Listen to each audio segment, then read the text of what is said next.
뉴스를 마칩니다. KBS 대한민국 중심 채널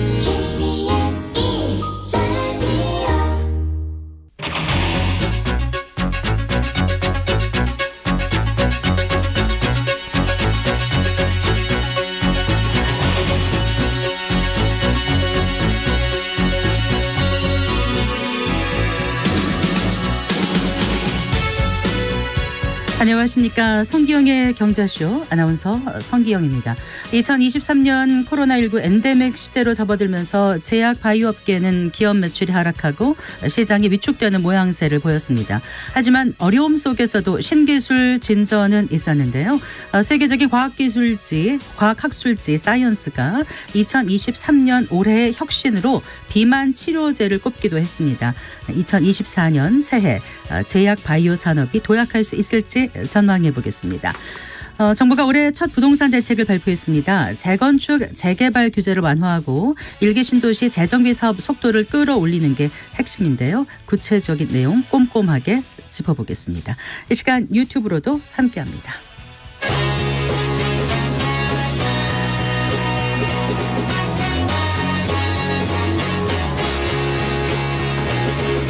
경제 시야를 넓혀드립니다. 투자의 지름길을 안내합니다. 돈 되는 정보를 발견하는 시간. KBS 1라디오 경제쇼.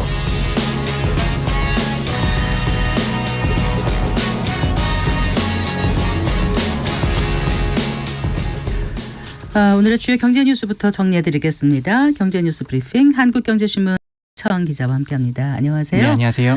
미국 증권거래위원회가 결국 비트코인에 대한 현물지수 상장 펀드 승인했네요. 그렇습니다. 이 가상자산 업계에서는 이제 역사적인 날이라고 평가하는데요. 현지 시각 10일입니다. 미국 증권거래위원회가 이제 여기 SEC라고 하죠. 이제 이런 발표를 했습니다. SEC가 이 현물 ETF 대신에 현물 ETP라고 했습니다. 이제 ETF는 펀드고 ETP는 이제 프로덕트, 이제 총 포괄적인 상품인데요. 이 ETP라는 용어를 공식적으로 사용을 했습니다. 이날 승인된 상품엔 그 최대 자산 운용사인 블랙록의 상품을 비롯해서 뭐 발키리, 프랭클린, 비트와이즈 이런 11개사 제품이 이제 포함이 됐고요. 네. ETP가 출시될 경우 이제 대규모 기관 자금이 이제 비트코인 투자로 유입될 가능성이 있어서 이 가상화폐 업계는 이제 비트코인 현물 ETP 승인을 그동안 이제 오랫동안 계속 호재로 여기고 기다려 왔거든요. 이제 한마디로 이렇게 되면은 가상자산 거래소에 이제 굳이 가입하지 않아도 이 주식처럼 손쉽게 관련 상품 거래를 할 수 있게 된 겁니다. 네. 지금 시장 반응은 어떻습니까? 투자 시장에서는 대체적으로 좀 반기는 분위기입니다. 자본시장의 메카라고 할 수 있는 미국에서 비트코인을 이제 투자 가치가 있는 자산이다 이렇게 공식 인정을 해준 것이라고 보는데요. 이 ETP에 대해 전통 금융사들이 점치는 올해 유입 자금 규모만 한 130조 원이 넘습니다. 네. 이 영국은행 스탠다드 차티드는 최근 보고서를 냈는데 이렇게 전망을 했습니다. 그리고 또 중장기적으로는 한 3천억 달러까지 예측한 시나리오도 있어요. 이제 그럼 우리 돈으로 하면 한 400조 원이죠. 네, NH투자증권은 매우 낙관적인 시나리오로 전 세계 ETF 자금이 중장기적으로 한 1에서 3%가 유입된다고 가정하면 약 1,000억에서 3천억 달러 400조 원까지 이제 규모라고 진단을 했습니다. 현재 전 세계 ETF 운용 자산은 한 10조 달러, 1경 3,210조 원 정도 됩니다. 네. 이렇게 이제 제도권을 편입시킨다는 소식이 전해지면서 거래 가격이 소폭 상승세를 보였는데 오히려 다른 그 가상자산인 이더리움의 가격이 오름세가 더 가팔랐다면서요? 그렇습니다. 왜 그랬을까요? 그 정답이 사실 없긴 합니다만 이 주식하는 분들 중에 이런 말 있잖아요. 소문에 사서 뉴스에 팔아라. 네. 이런 말 좀 한번 들어보셨을 텐데 이 반짝 올랐더니 승인 소식에 이제 판 분들이 좀 많은 거죠. 그게 또 이제 승인된다는 게 어느 정도 예견됐던 일이기도 해서 네네. 어느 정도 가격이 선반영됐다고 해서 이제 비트코인 가격은 오르긴 오르지만 뭐 기대치보다는 소폭 오름세다 이렇게 좀 분석이 되고요. 그래서 이제 투자자들이 다음 주목하는 게 바로 이더리움입니다. 그러니까 비트코인을 가상자산계 대장이라고 부르면은 그 다음으로 여기는 게 이제 이더리움이거든요. 한번 가상자산에 대한 이제 뚝이 무너진 거니까 이젠 그럼 이더리움까지 제도권에 들어오는 건 시간 문제 아니겠냐. 좀 이런 기대감 때문에 오늘 지금 10% 이상 뛰었습니다. 그렇군요. 자, 오늘 한은에서 통화정책 방향 회의가 열렸지 않습니까? 기준금리 논의 있었는데 이번에도 동결인 거죠? 그렇습니다. 3.5%로 지금 8차례 연속 동결입니다. 한국은행은 기준금리를 동결한 배경으로 그 부동산 프로젝트 파이낸싱 요즘 많이 나오잖아요. PF 관련 리스크가 증대됐다 이렇게 설명을 했는데요. 네. 최근 태형건설이 9조 원대 PF 대출 상환에 실패하는 등 이런 금융시장을 좀 자극하고 있다 이렇게 판단한 것으로 파악이 되고 있습니다. 한은이 연 3.5%의 금리를 유지하는 동안 이 통화정책 방향 결정문이라고 있는데 여기에서 금융 안정과 관련해 부동산 PF 리스크를 우려한 건 이번이 처음이거든요. 네. 네, 한국은행은 물가 상승률이 기조적 둔화 흐름을 지속하고 있지만 여전히 높은 수준이고 전망의 불확실성도 큰 만큼 현재의 긴축 기조를 유지하면서 대내외 정책 여건을 점검해 나가는 것이 적절하다고 봤다 이렇게 설명을 했습니다. 그리고 또 하나 좀 주목할 점이 있는데 금통위가 약 1년간 의결문에서 반복해온 말이 하나 있어요. 뭐요? 면밀히 점검하면서 추가 인상 필요성을 판단할 것이라는 표현이 있었는데 이게 네. 지금 사라졌습니다. 좀 눈에 띄는 대목인 건데요. 추가 인상 필요성에 대해서 뭐라고 멘트가 나왔어요? 그동안 이제 추가 인상 필요성을 면밀히 점검하면서 판단할 것 이랬는데 네. 이 추가 인상 필요성에 대한 단어가 사라진 거예요. 아예. 예. 네. 그래서 이제 이거에 대해서 이창용 한은 총재가 이렇게 말했는데요. 기준금리 추가 인상 필요성이 낮아졌다. 물가 둔화 판단할 것이 아니라 낮아졌다로. 네, 아, 예. 네. 그래서 이제 물가 둔화 추세가 지속되고 또 국제 유가나 뭐 중동 사태 등 이런 해외 리스크가 완화됐다고 했는데요. 그러면서 더 이상 인상할 필요성이 낮아졌다는 취지로 언급을 했습니다. 다만 인하 시점에 대해서는 아직 시기상조다 이렇게 좀 말을 아꼈습니다. 네. 그 한은에서 9조 원 규모의 저금리 대출을 취약 중소기업에 공급한다고 또 오늘 발표했네요. 맞습니다. 지금 금융비용이 부담이 좀 늘어난 기업에 대해서 선제적 지원을 하겠다 좀 이런 건데요. 통화 긴축 기조가 장기간 이어질 것으로 예상되는 상황에서 금융비용 부담 좀 커지잖아요. 이렇게 되면 취약 업종이나 뭐 지방 소재 중소기업을 중심으로 이 자금 사정 또는 뭐 이런 조달 여건이 굉장히 어려워지고 있어요. 이에 대해서 지금 대책이 나온 겁니다. 전체 한도가 9조 원이거든요. 80%인 7조 2천억 원은 지방 중소기업에 그리고 네. 1조 8천억 원은 서울에 배정을 했습니다. 뭐 주점이라든지 부동산업 이런 건 좀 제외가 되고요. 중소기업 웬만한 지원 대상 다 됩니다. 근데 상대적으로 자금 조달 여력이 양호한 좀 고신용 중소기업은 제외하기로 했습니다. 네.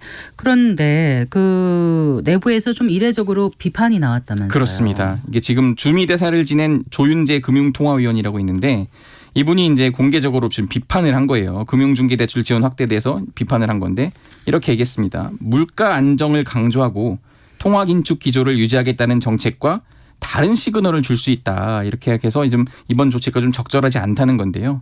그러니까 물가 안정을 위해 한은이 고통스러운 고금리를 이어가는 상황에서 대출을 늘리면 유동성 공급 확대로 물가 상승 압력을 줄 수 있다는 점을 우려한 겁니다. 네네. 이 조 의원은 좀 기존에도 매파적 발언을 지속적으로 내놨는데 이 매파적은 통화 긴축을 선언한다는 뜻이죠. 평소 가계부채 확대 우려 등을 강경한 어조로 좀 언급을 했고요. 긴축적 금리 기조를 이어나가야 한다는 의견을 주로 피력을 했습니다.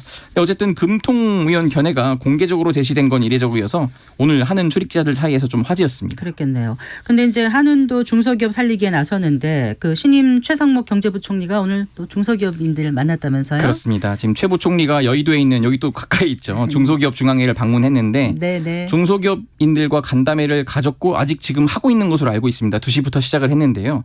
우리나라에 이제 크게 경제 6단체가 있습니다. 이제 한국경제인협회 전신이 이제 전경련이죠. 한경협회부터 해서 뭐 경총, 대한상의 이런 데가 있는데 그 중에서 중기중앙회를 취임한 다음에 가장 처음 찾은 겁니다. 이 최 부총리는 이렇게 얘기했는데요. 중소기업 인력난 해소를 위해서 올해 외국인 인력 유입 규모를 전년 대비 약 10만 명 많은 26만 명 플러스 알파 수준으로 대폭 확대하겠다 이렇게 했고요. 네. 또 기재부와 중소기업 중앙회가 함께 이제 전국 중소기업을 만나는 중기 익스프레스 뭐 일종의 협의체죠. 이것을 발족해서 뭐 중소기업 킬러 규제 이런 어려움을 듣고 정책 수립에 적극 반영하겠도록 하겠다 이렇게 약속을 했습니다. 네. 그 중소기업계에서는 담합 관련 규제를 풀어달라 뭐 이런 건의를 했다고요? 그렇습니다. 지금 김기문 중기중앙회장도 오늘 있었는데 담합과 관련된 처벌 규정을 개정해달라고 좀 강력히 요구를 했어요. 이제 국내의 경우 기업들이 공동행위로 이제 공정위에 적발이 되면은 과징금이 부과되고요. 검찰에 고발돼서 벌금을 또 묻니다. 네. 조달청에 통보해 손해배상을 청구하고 부정당 업체로 이제 지정돼서 이 2년 동안 입찰 제한을 또 받기도 합니다. 네. 이후에는 또 벌점 때문에 납품을 못하는 또 처벌을 받습니다. 담합이 좋은 건 아니지만 너무 그렇습니다. 과증하게 처벌과 규제가 많다는 뜻인가 봐요. 네. 그렇기 때문에 지금 관련해서 국회에 이제 기업 간 거래 이른바 B2B라고도 하죠. 담합을 적용하지 않는 협동조합법 개정안이 지금 상임위 산업통상자원위를 통과했는데 지금 법사위에 계류돼 있거든요. 네, 네. 이걸 좀 조속히 통과할 수 있도록 최부 총리께서 협조해달라 이렇게 당부를 했습니다. 네. 오늘 이제 중소기업에 관련한 이슈가 많은데요. 그 오영주 신임 중기부 장관도 기자간담회 열고 그 조직 개편 예고했네요. 그렇습니다. 지금 오영주 장관이 사실 중소기업인보다는 이제 외교관 출신이어서 지금 그 직전까지도 외교부 2차관이었거든요.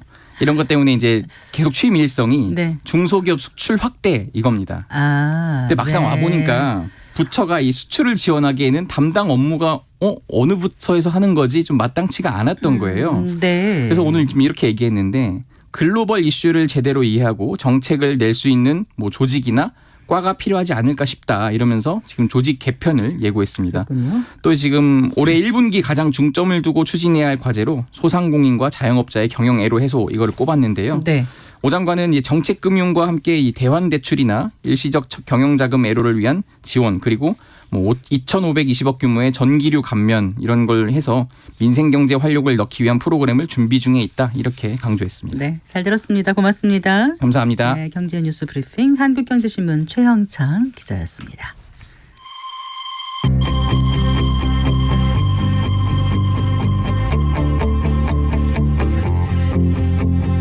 경제 전문가의 원포인트 레슨. 꼭 알아야 할 정보와 이슈를 알기 쉽게 풀어드립니다. 대한민국 경제 고수와 함께 투자의 맥을 짚는 KBS 1라디오 경제쇼. 진행의 성기영 아나운서입니다.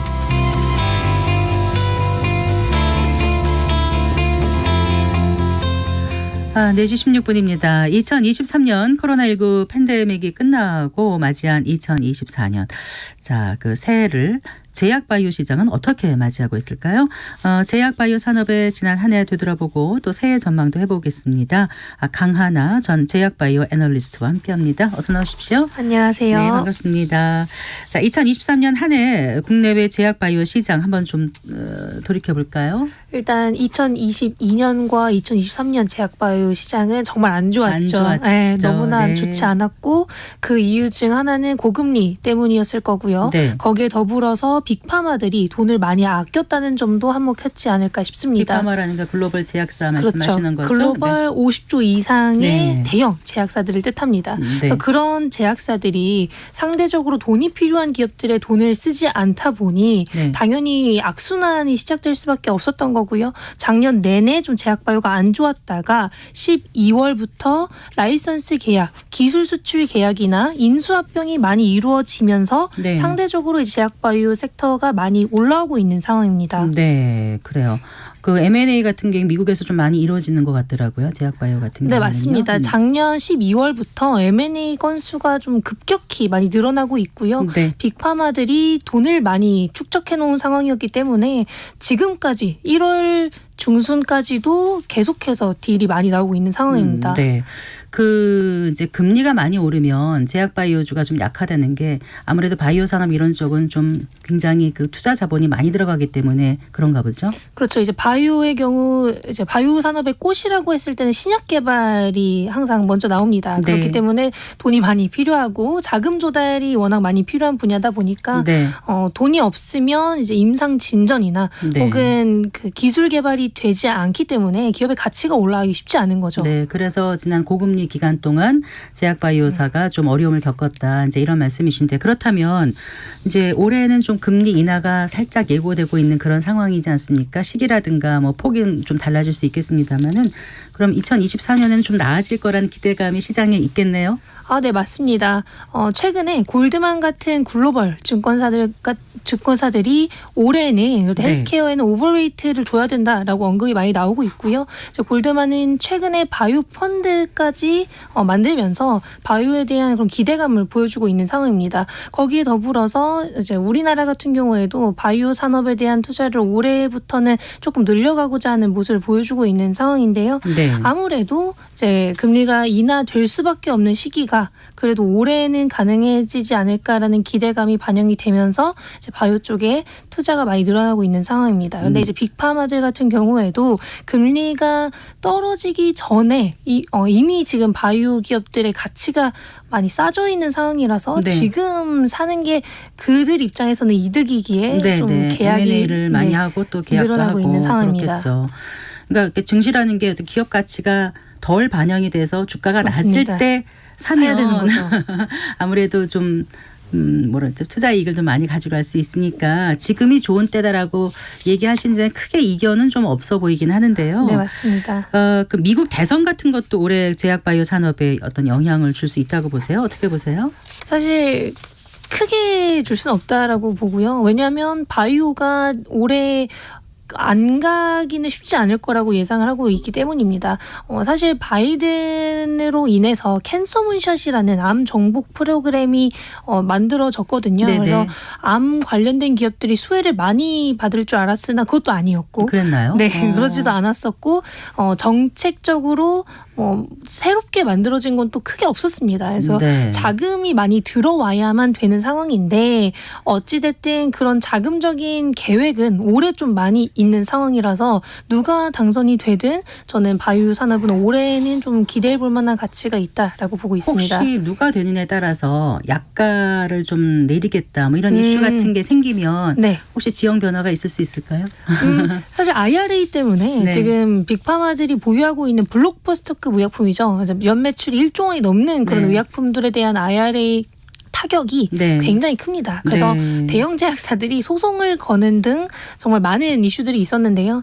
그런 것들은 어차피 계속 될 겁니다. 어쩔 수 없이 계속 될 수밖에 없고 보험 확대는 이제 미국에서 계속해서 진행되고 있기 때문에 대선 결과와는 상관이 없을 거라고 저는 보고 있고요. 그것보다는 이제 빅파마들이 바이오텍들을 사거나 바이오텍들과의 파트너십을 늘려나가는 것 혹은 나라에서 정책적으로 완화해 주는 것이 있는지가 중요한데 네. 그 부분은 사실 작년부터 좀 많이 좋아지고 있습니다. 그러니까 IRA 그 인플레이션 감축법과는 크게 상관이 없었단 말씀이신 건가요? 특히 국내 기업들은 더더욱 상관이 없고요. 네. 그나마 이제 IRA와 관련이 큰 분야가 바이오시밀러 쪽인데요. 네. IRA가 아무래도 오리지널 의약품의 값을 많이 떨어뜨리고 예, 예. 바이오시밀러를 좀 확대하고자 하는 의지를 보여주는 그런 정책이라서 네. 바이오시밀러 기업들의 수혜는 조금은 기대해 볼 수 있습니다. 네. 다만 바이오시밀러도 경쟁 구도가 점점 심화되고 있기 때문에 그런 장단점이 또 확실해지지 않을까 싶습니다. 네.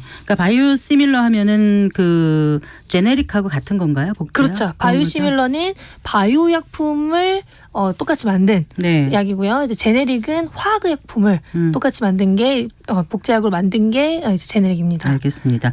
그 제약 바이오 하면은 이제 그 좀 산업의 폭이 좀 넓어요. 근데 일반인들은 이제 의료라든가 이런 상식이 좀 많지 않기 때문에 사실 좀 접근하기도 좀 어려운데 이제 작년에 같은 경우는 이제 2차 전지주도 좋았고 이제 올해 또 반도체주가 좋다고 예고하는 전문가들도 많은데 또 한편으로는 제약 바이오도 좋을 거다라고 지금 말씀하시고 다른 이제 리포트 이런 거 보면 이렇게 나오지 않습니까? 근데 정작 어떻게 이제 들여다봐야 제대로 이해를 하고 내가 좋은 투자처를 잡을지 좀 고민이 되실 것 같아서 하나씩 좀 여쭤볼게요. 어떻게 분리해서 보면 좀 이해가 쉬울까요? 제약 바이오 산업하면. 이제 제약 바이오 산업은 역사적으로 좀 크게 두 개 정도로 나눌 수 있는데요. 네. 제약 산업과 네. 이제 바이오텍 산업, 네. 제약과 바이오 이렇게 나눠서 봤었습니다. 제약 분야는 아무래도 이제 약을 만들어서 팔거나 대부분의 이제 전문의약품을 갖다 파는 그런 산업을 뜻합니다. 그래서 네네. 우리나라 대표 기업으로는 원래 이제 유한양행과 한미약품 혹은 이제 중해제약 이런 기업들이 제약사들인데요. 네. 사실 최근에는 제약사와 바이오사들의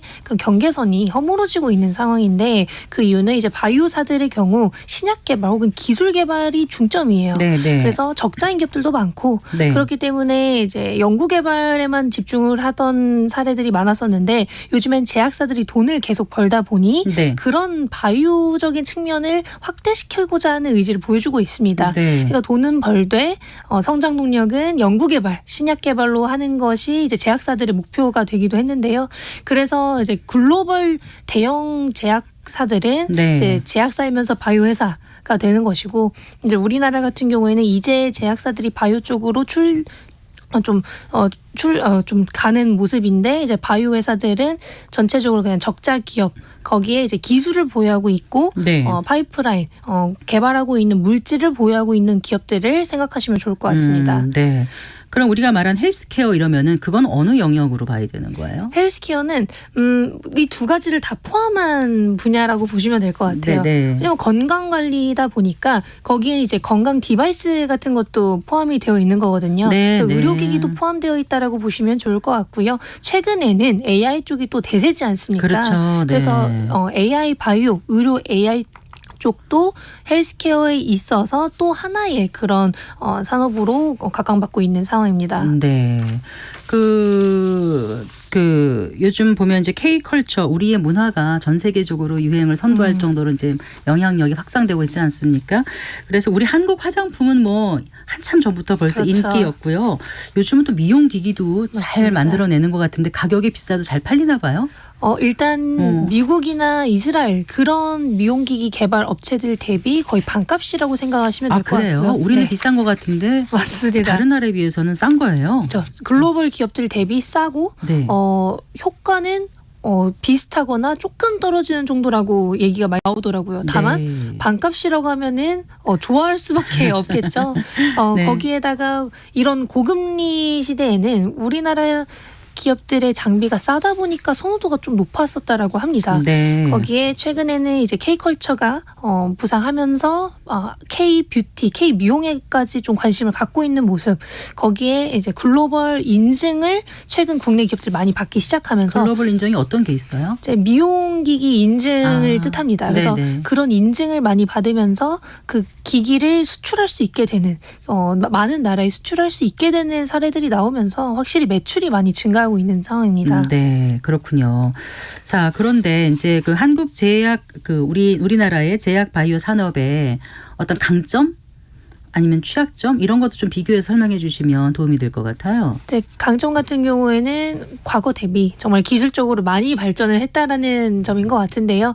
다만 과거 좀 사기라고 할 수도 있고 사기지 않다라고도 할 수 있는 그런 임상적인 부분에 있어서의 오픈되지 않았던 것들이 많아서 좀 많은 피해자분들이 나왔었던 사례들이 바이오 벤처붐이 있었죠. 언제부터 있었죠? 거의 2010년대부터 그렇죠. 그때 있었는데요. 정말 붐이었던 것 같고. 맞습니다. 근데 지나고 보면 뭐가 된다더라 그랬는데 나중에 뭐 아무것도 없는 맞습니다. 이게 마치 뭐 봉이 김선달이 물 팔듯이 된다더라 맞아요. 1년 2년 하다가 돈 넣어놓고 회수 못한 분들도 꽤 계셨을 것 같은데요. 너무 많았죠. 상장 안 된 기업들도 많고. 상장 안 된 기업들도 많았고 상장이 너무 쉽게 됐었던 것도 문제였다라고 네. 보고 있습니다. 아. 이제 기술 특례 기술 상장이 특례가 나오면서 많았죠. 네, 네. 바이오 기업들이 대부분 그렇게 상장을 했었죠. 그런데 막상 상장이 돼서 기술을 보고 특별히 이제 상장을 해준 거잖아요. 기술 특례 상장이. 그런데 나중에 해보니까 뚜껑 열어보니까 매출이 계속 안 나오는 거예요. 그렇죠. 임상도 안 되고. 네, 그리고 회계도 좀 이상하고. 맞습니다. 그러고 나니까 이거가 좀 문제가 되지 않나 이래서 네. 이제 더 이상 쳐다보지 않게 되는 그런 맞아요. 그 업종들이 있는 것 같고요. 네. 네. 하지만 최근에 그런 기업들이 많이 옥석가리가 됐습니다. 그래서 네. 그런 사례들이 있었기 때문에 지금 살아남은 기업들에 대한 가치는 저는 훨씬 더 많이 줘야 된다고 보고 있고요. 네. 특히나 글로벌 기업들과의 파트너십이나 혹은 기술 이전 사례가 많은 기업들의 경우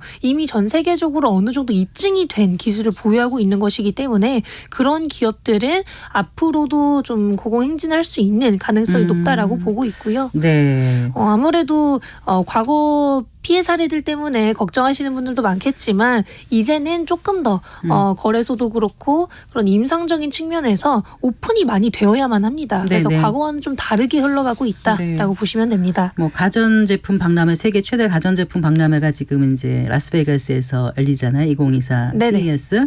그거 말고 사실 이쪽 헬스케어 바이오 쪽에서 가장 큰 거는 저거죠. JP 모건 맞습니다. 헬스케어 컨퍼런스인가요? 네, 맞습니다. 그건 끝났나요? 지금 진행 지금 중입니다. 진행 중. 이거는 샌프란시스코에서 하고 있죠. 네, 맞습니다. 네.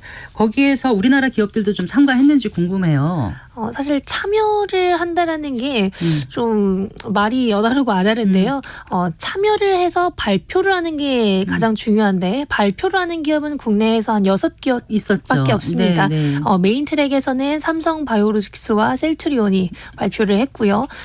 아시아 태평양 세션에서는 SK바이오팜과 유한양행이 그렇더라고요. 네. 그리고 뭐 비상장사로는 이제 롯데바이오와 이제 카카오 헬스케어가 있고요. 네. 그런데 이렇게 발표를 한 기업들은 앞으로의 성장 전략 혹은 앞으로 어떤 기술을 우리는 보고 있는지 그런 얘기를 많이 해줬다고 보시면 되고 그런 것보다는 이제 바이오텍들의 경우 이런 JP모건 헬스케어 컨퍼런스가 만남의 장이기에 그렇죠. 앞으로의 기술 이전을 위한 그런 첫걸음이라고 보시면 됩니다. 그래서 대부분 미리 사전 예약을 하고 간다라고 해요. 네, 네, 그래서 네. 호텔방이나 호텔 로비에서 혹은 다른 곳에서 빅파마들과의 미팅을 하기 위해 우리나라 바이오텍들이 많이 참여를 했고요. 네, 네. 거의 뭐 한 15군데가 참여를 했고 미팅을 하러 갔기 때문에 네. 그런 기업들에게서 뭐 이 좋은 이슈를 빠르게 보면 좋습니다만 네. 궁극적으로는 그냥 미팅을 한 번 더 하는 것이 가장 큰 목표였기 때문에 지금 당장 딜이 나오는 것은 아닙니다. 그러니까 딜을 하기 전에 사전적으로 교감이 좀 있고 그렇죠. 그러니까 편안한 분위기에서 우리가 이런 거 할 것이다 해가지고 이렇게 눈인사도 하고 얘기를 맞습니다. 해놓으면 나중에 이제 공식적인 그렇죠. 단계 가기 전에 훨씬 더 유리한 점이 있지 않을까. 네, 맞습니다. 그런 차원에서 아마 다들 이제 가셨던 것 같아요. 네. 그 앞으로 그 제약바이오에서 유망한 섹터는 어떤 게 될까요? 아까 이제 미국에서는 연말에 그 M&A 이런 게 많이 이루어진다고 네. 했는데 어떤 종목 중심으로 요즘 보니까 무슨 항체 약물 접합제 네, 뭐 이런 ADC. 것도 ADC 그 엔티바이오 드럭 드럭 컨주게이트. 컨주게이터 이거죠. 네, 네.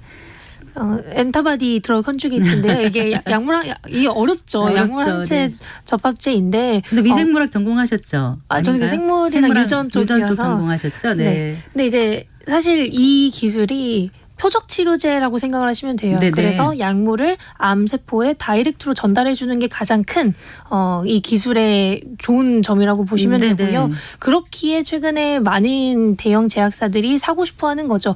이 효능이 정말 좋게 나오고 있고 아직까지는 부작용이 조금은 보이고 있습니다만 부작용을 낮추는 그런 항암제를 개발하기 위해서 ADC 기술을 많이 사는 게 트렌드입니다. 하기야 표적 항암 치료제는 그래도 다른 세포에 크게 해를 맞아요. 끼치지 않으면서 딱 그것만 하니까 네, 맞습니다. 좋은 건데 이게 그런 일환이라고 하면은 굉장히 시장 그렇죠. 가치가 크겠네요. 기존 표적 항암제보다도 훨씬 더 높은 퀄리티의 표적 치료제라고 보시면 됩니다. 네. 근데 이게 플랫폼이다 보니까 네. 보유하고 있는 기업이 뭐 전 세계적으로 엄청나게 많지는 않습니다. 네. 이제 국내 기업들도 몇 군데가 보유하고 있긴 합니다만 그 기업들이 글로벌 기업들과 견주었을 때 아직은 살짝 떨어지는 정도? 네네. 그래도 최근에 이제 작년 말에 레오캔바이오가 글로벌 빅파마와 맞아요, 맞아요. 계약을 예, 레오캔. 체결한 네. 만큼 네. 우리나라 기업들의 ADC 기술도 충분히 좋다라는 걸 이번에 입증한 것이 아닐까 싶습니다. 각 장기별로 표적 항암 치료제가 잘 개발이 됐으면 하는 바람 많이 갖게 되는데 맞아요. 네, 좀 잘 됐으면 좋겠어요.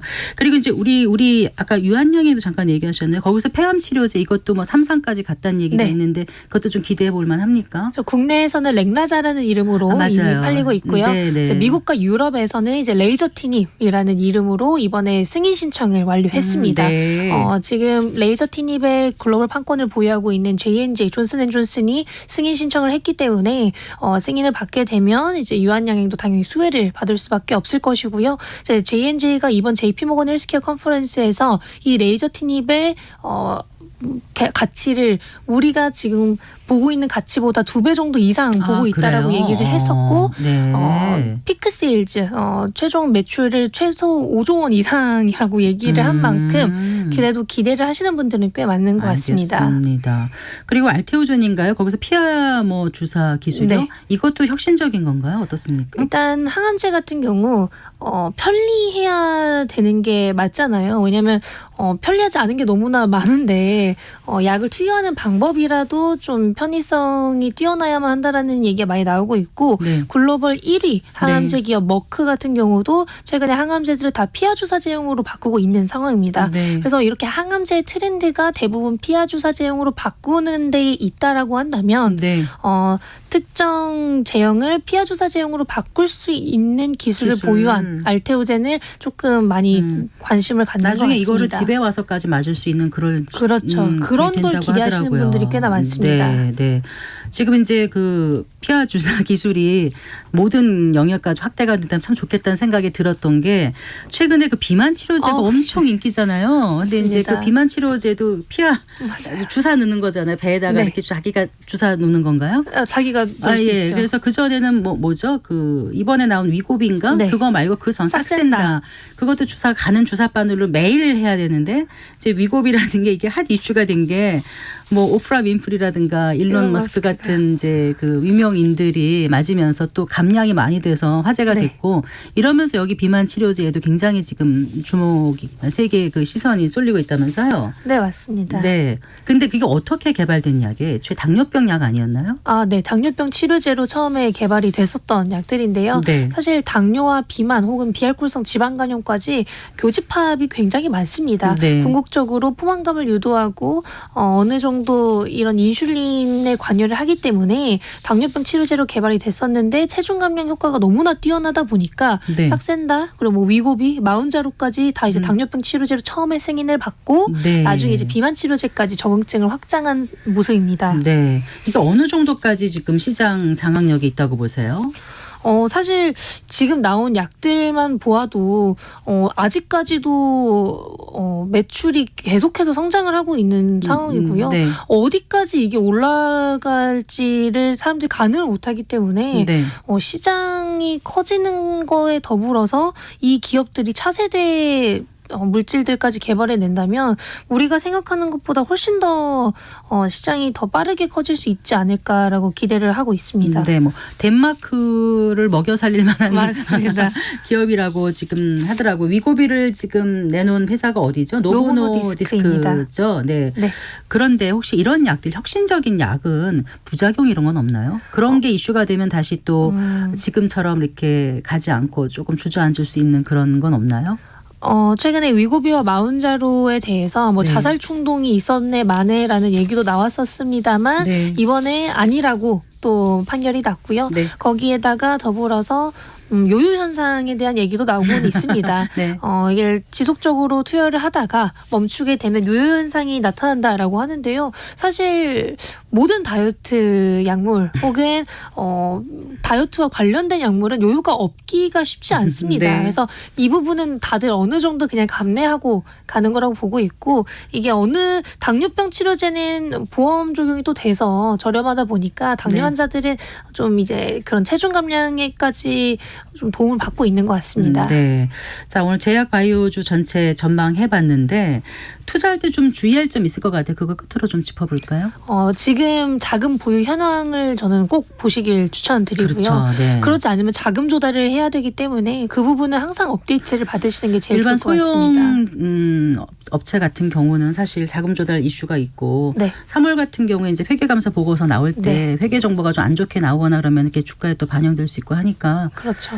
그 전에는 좀 대형 제약사 쪽으로 관심을 갖는 게 좋을까요? 어떨까요? 지금은 이제 또 실적 시즌이다 보니까 네. 대형사들을 보는 게 좀 좋지 않을까 혹은 실적이 잘 나올 만한 기업을 보는 게 좋지 않을까라고 저는 보고 있고요. 네. 실적 시즌이 아니라 학회 시즌이 또 온다면 그때는 또 이제 바이오 기업들의 임상 진전, 임상 데이터 네. 발표를 보시는 게 아무래도 제일 좋지 않을까 싶습니다. 바이오 ETF 전망은 어떻게 보세요? 저는 개인적으로 바이오 ETF는 굉장히 좋게 보고 있고요. 예.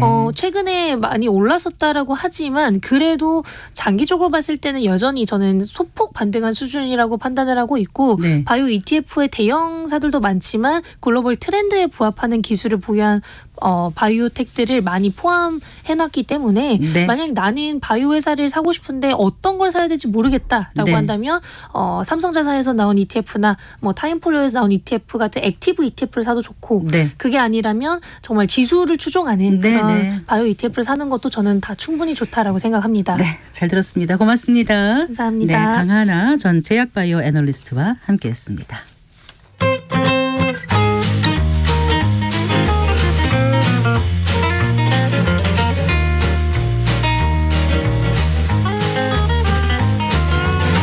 경제 맛집 투자 핫플. 지금은 돈 벌기 딱 좋은 시간. KBS 1라디오 경제쇼.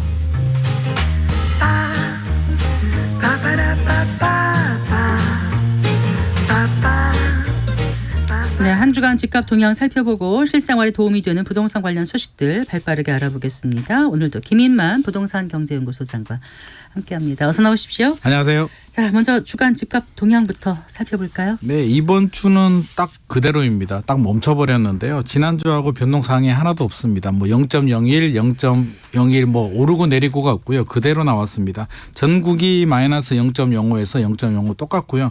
전국 수도권, 지방, 서울 모두 다 멈췄기 때문에 특별한 변동사항은 없습니다.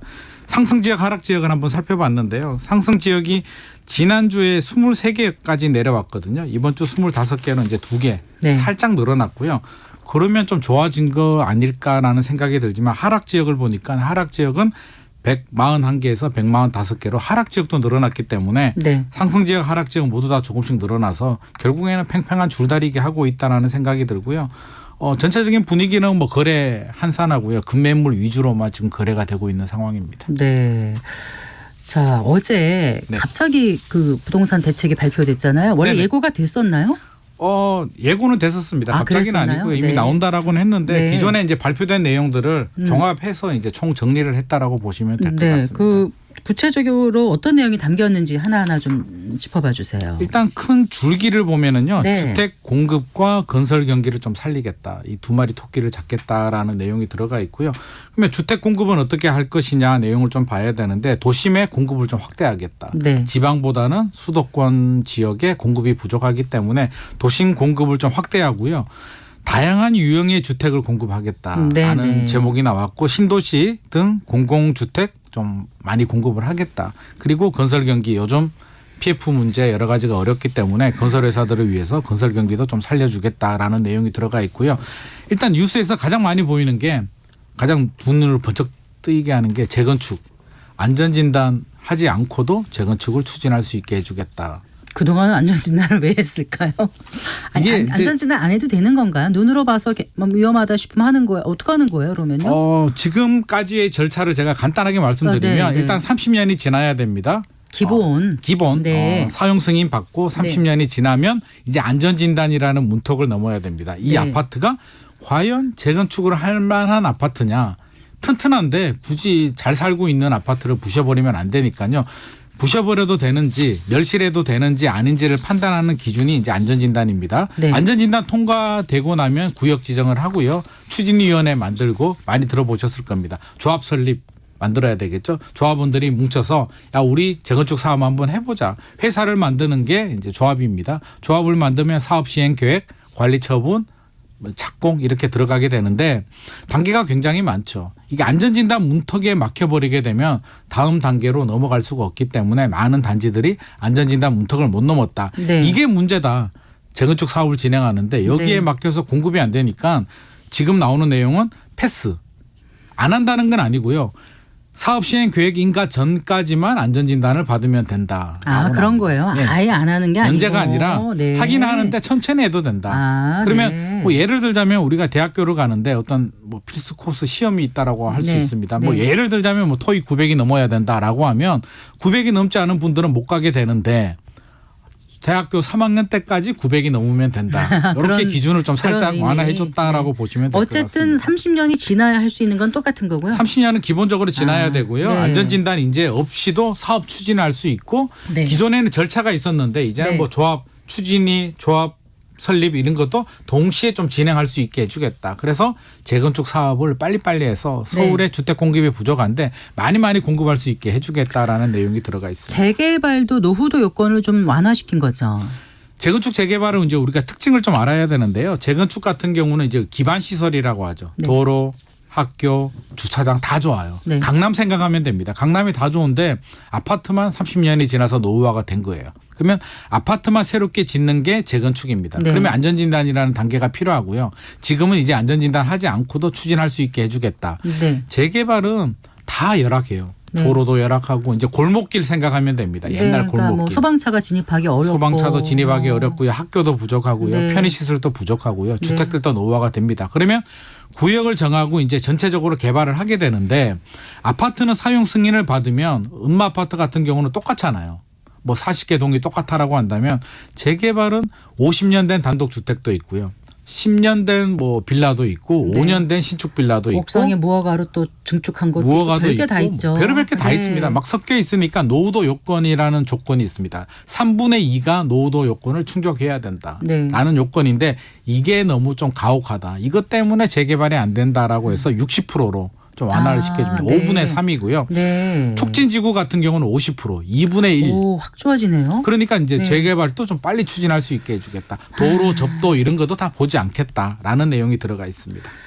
일단 도심에 빈 땅이 거의 없는데 네네. 도심으로 사람들은 몰리는데 네네. 이렇게 새 주택이나 이런 게 없으니까 오히려 그런 데가 집값이 너무 오르고 네네. 생활에 편의가 있는 주택들이 많지 않으니까 집값도 잡고 어떻게 보면은 이제 좋은 주택, 양질의 품질의 주택을 빨리 만들 수 있게 하겠다는 건데 네네. 이렇게 되면 정말 빨리 많이 늘어날 수 있을지 또 집값을 자극하지 않을지 이제 이런 게 좀 걱정이지 않습니까? 네, 이게 양날의 칼입니다. 긍정적인 효과가 있다면 부정의 효과가 있는데요. 긍정의 효과라면 뭐 서울 같은 경우는 재건축 재개발 사업이 아니면 정비 사업이 아니면 새 아파트 공급이 안 되니까 하긴 해야 됩니다. 네. 어쩔 수 없이 해야 되는데 부작용이라고 한다면 이제 또 투기 수요를 자극해서 집값이 올라갈 가능성도 있고요.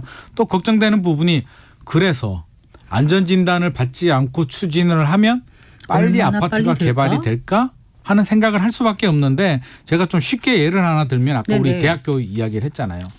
제가 뭐 미국에 제가 유학을 갔다 온 건 아니고요. 네. 뭐 한국에 있는 대학교는 입학하기는 어려운데 졸업하기는 좀 어렵고 미국은 입학하기는 아니 졸업하기는 쉽고 한국은 쉽고요. 라고 미국은 굳이 말한다면 네, 굳이 말한다면 미국은 입학하기는 쉬운데 졸업하기는 어렵다라는 이야기가 있잖아요. 네네. 뭐 실제로 그런지는 제가 안 가봐서 모르겠습니다만 우리 현재 재건축 재개발 사업은 입학하기도 어렵고 네. 졸업하기도 어려운 구조입니다. 아, 그런데 네. 앞으로는 입학은 쉽게 할 수 있게 해주겠다. 대신 졸업은 니들이 열심히 해서 조합원들끼리 힘을 뭉쳐서 사업성이 좋고 열심히 달리면 빨리 졸업할 수 있고 새 아파트가 돼라는 이야기를 하고 있기 때문에 자 입학은 했는데 사업성이 안 나오고요. 조합원들끼리 갈등이 있고요. 시공사끼리 갈등이 있고 또 지자체하고 갈등이 있으면 이게 10년, 15년이 걸려도 안 될 수도 있고요. 네. 정상적으로 빨리빨리 추진된다면 3년 정도 단축되는 효과는 나올 수 있습니다. 어쨌든 단축할 수 있는 길은 열어줬다. 뭐 이렇게 하는 살짝. 거지 무조건 단축이 된다 이렇게 볼 수는 없는 결과적으로는 또 거고. 하기 나름이다. 네. 라고 알 수 있습니다. 이 대책 나오기 전에 일기 신도시 특별법은 통과되지 않았습니까 작년에? 법은 통과가 됐고요. 네. 이제 이 내용이 좀 더 열심히 하겠다라는 내용인데 조금 더 살펴보면은요. 안전진단 면제입니다. 네. 우리 앞서서 제가 재건축 재개발 사업은 안전진단을 나중에 받아도 된다라는 네. 거고요. 일기 신도시는 면제를 해줍니다. 어머나 세상에 그런 일이 있어요? 네네. 네, 몰랐습니다. 면제를 해주고요. 일반 재건축은 30년이라고 했잖아요. 네. 제가 30년이 지나야 안전진단을 받을 자격이 되는데 네. 일기 신도시 특별법, 뭐 일기 신도시를 포함해서 노후 계획도시라고 하죠. 네, 네. 여기는 20년입니다. 20년이 지나면 안전진단도 받지 않고 추진할 수가 있습니다. 그거는 20년이면 살만할 것 같은데 왜 도로 이런 게 나빠서 그런가요? 왜 그런가요? 도로도 나쁜 기반 부분도 시설도, 있고요. 네. 일단 1기 신도시 예를 들면 입주 기간이 좀 달라요. 네. 91년도에 입주한 아파트도 있고 93년도도 있고 95년도도 있는데 네. 이게 30년으로 하면 어느 단지는 추진하고 아. 어느 단지는 안 되고 이게 단지별로 같은 블럭이라도 입주 연도 차이가 나기 때문에 아마 네. 20년이라고 정한 것 같고요. 또 여러 가지 내용들이 나왔습니다. 2024년 올해잖아요. 올해까지 선도지구를 지정하겠다. 이게 뭐냐면 자, 분당 신도시가 9만 7천 호 정도 됩니다. 네. 9만 7천 호를 다 멸실하고 큰일 나죠. 안 그거 한 되잖아요. 번에 어떻게 멸시를 합니까? 안 되잖아요. 네. 그러니까 1블럭, 2블럭, 3블럭, 4블럭을 정해서 순서대로 진행을 하는데 제일 먼저 진행되는 단지를 선도지구라고 합니다. 그럼 제일 오래된 걸 하나요? 그 이제 중에서 그 또 기준을 누구를 하나요? 정해야죠. 어디를 하나요? 그걸 아. 2024년에 어디를 먼저 정하겠다. 추진할지를 정하겠다라는 내용이 들어가 있고요. 예. 내년에 2025년에 특별 정비 계획 수립하고요. 이주단지 우리 잠실에 가면 네. 기억나시죠? 86년도 아시안 게임 했고요. 네. 88년도 올림픽 할 때 지어진 아파트들. 지어진 아파트도 있잖아요. 선수촌, 네. 기자 선수촌 아파트도 있고요. 아시아 선수촌 아파트도 있는데 그것처럼 이주 수요들을 이주 단지를 만들어서 수용을 하는 단지들을 만들겠다라는 계획이 하긴 들어가 워낙 있습니다. 단지가 크니까. 그렇죠. 그 수요를 어디서 분당, 받겠습니까? 일산, 산본 여기도 일기 신도시인가요? 그렇죠. 평촌, 중동 신도시 있는데 네. 주변 전세 집값을 자극할 수도 있으니까 이주 단지를 만들어서 수용하겠다라는 계획이 있는데요. 네. 사실 또 이주 단지 언제 만들까? 하기야 근데 재개발 재건축을 마냥 계속 늦추면 네네. 나중에 또 언제 한 번에 하겠습니까? 맞습니다. 하기는 그래서 해야 될 것 같은데 맞습니다. 매번 집값 자극된다고 못했는데 어떻게 해야 될까 고민하다. 추진해야 되는 거는 맞습니다. 지금 가보면 사실 네. 일기 신도시가 아직은 살만한데요. 네. 이게 15년, 20년 걸린다고 생각해 보면 20년 후면 50년이 되잖아요. 그때 추진하면 또 너무 늦어지게 근데 되니까. 궁금한 게 네. 이런 걸 정비 사업이라고 하지 않습니까? 네네. 정비 사업을 하면 네. 기존 조합원들은 자기 집에 사는 거잖아요. 네네. 근데 순증 물량이 네. 많아서 네. 다른 사람들이 이제 일반 분양을 받아서 일반 분양을 들어가서 많이 네네. 정말 정부가 말하는 공급이 되는 건가라는 이제 의문이 들거든요. 신규 공급 물량이 정비 사업만으로는 시장이 원하는 만큼 충분하지 않을 것 같아서. 맞습니다. 네. 일반 공급 물량이 늘어나려면 네. 두 가지 요건이 필요합니다. 하나는 우리 개포주공 아시잖아요. 서울에. 네. 5층짜리 아파트였잖아요. 용적률이 80% 정도 됐습니다. 굉장히 낮았는데 250% 아파트를 지으면 한 3분의 2 정도 더 지을 수가 있으니까 네. 공급 증가 효과가 분명히 나옵니다. 일기 신도시는 용적률이 80%가 아니고요. 중층 아파트들이잖아요. 180 뭐 이 정도 있잖아요. 180%. 네. 180%도 잘 나오는 거고요. 200% 넘는 단지들도 굉장히 많이 있습니다. 네. 그러면 안 나오죠. 안 나오면 결국에는 용적률을 더 올려줘야 됩니다. 그래서 최대 500%까지는 올려준다라고 하는데 모든 단지가 500%는 아니고요. 네. 역세권이나 이런 준주거 지역들은 500%까지 올릴 수는 있는데 네. 모든 단지가 그렇게 나오진 않기 때문에 생각처럼 일반 분양이 많이 나오기는 좀 어려운 구조는 있습니다. 네. 그리고 어제 그 도심 공급 확대 이제 그 내용 중에서 네네. 다양한 유형의 주택 공급 확대한다 그랬어요. 네네. 비아파트 뭐 이렇게 표현이 되더라고요. 네. 어떻게 아파트는 한다는 거예요? 아닙니다. 네. 다양한 주택이 저도 뭔가 이렇게 찾아보니까 결국엔 아파트 빼고요. 네. 빌라를 말하는데 이제 네. 도시형 생활주택이라고 우리가 생각하면 될 것 같습니다. 도시형 생활주택 같은 경우는 MB 정부 때 이제 빌라입니다. 다세대인데 다세대가 지을 때 주차장도 있어야 되고요. 여러 가지 건축 규제들이 적용이 되는데 네. 청년들을 위해서 보다 많은 공급을 해주기 위해서 주차장을 좀 완화시켜준 많이 짓게 해주는 주택이 도시형 생활주택인데요. 거기서 이번에는 더 많이 풀어주겠다. 기준이 300세대 미만이어야 되거든요. 도시형 생활주택은 이제는 됐고 300세대 안 지켜도 됩니다. 더 많이 지어도 되고요. 주차장 요건 더 완화시켜줍니다. 네. 그리고 방도 예를 들어서 30제곱미터 전용 면적이 30제곱미터면 한 9평 정도 됩니다. 네. 9평 미만인데 9평을 방을 나눠서 3칸을 만들면 어떻게 되겠습니까? 사람 못 살잖아요. 살 수는 있지만 살기가 힘들죠. 네. 그러면 한 방에 뭐 네. 2평, 3평이면 안 네. 되니까 네. 30제곱미터는 방으로 못 나누게 되고요. 30제곱에서 60제곱미터면 방 3개까지 나눌 수가 있는데 이제는 앞으로 그것도 보지 않겠다. 그냥 마음대로 나눠서 쓰셔라. 자, 그런데 지금 뭐 저기 다른 이번에 올해와 내년에 준공되는 거예요? 취득하는 거예요? 그런 걸 사면 네. 비아파트를 사면 일정 면적이나 가액 밑으로 사면 네. 여러 가지 세금을 완화해 준다, 부담을 덜어준다고 하는데 그 부분도 들어가 있습니다. 네. 2년간 신축입니다. 그러니까 신축. 구축은 안 되고 이제 2년 동안 지은 준공된 신축인데 아파트 빠지고요. 전용 면적 60제곱미터 이하의 소형 주택, 우리 네. 빌라라고 보시면 됩니다. 처음 취득할 때 네. 원시 취득이라고 하죠. 지어서 처음 취득. 처음 신축해가지고 취득세 낼 때 50% 감면해 줍니다. 네. 50% 감면해 주고요. 자, 주택수 문제가 되잖아요. 양도세, 그거요. 중과세. 예. 주택수도 전용 면적 60제곱미터 이하의 수도권은 6억, 지방은 3억 3억. 이하 아파트 빼고요. 네. 아파트는 안 됩니다. 취득세, 종부세, 양도세, 주택수에서 빼주겠다라는 내용이 그럼 큰 들어가 혜택인 것 같긴 한데 지금 네네. 오피스텔 같은 경우도 마찬가지입니까? 오피스텔도 포함됩니다. 주거용으로 사용하면 오피스텔로 간주될 수 있기 때문에 해당이 될 수는 근데 있습니다. 그동안 오피스텔 소유자들이 이게 네. 주택수로 산입이 돼서 굉장히 불공평하다. 네네.